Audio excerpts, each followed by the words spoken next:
omsluttet mig og min familie med kærlige ord og tanker. Det har gjort disse år til en række af perler.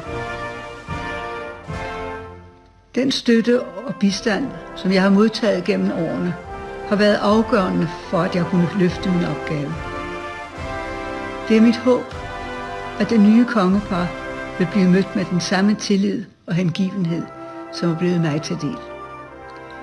Det fortjener de. Det fortjener Danmark. Så vil jeg afslutte min sidste nytårstale med de ord, som jeg plejer. Gud bevarer Danmark. Gud bevarer jer alle sammen.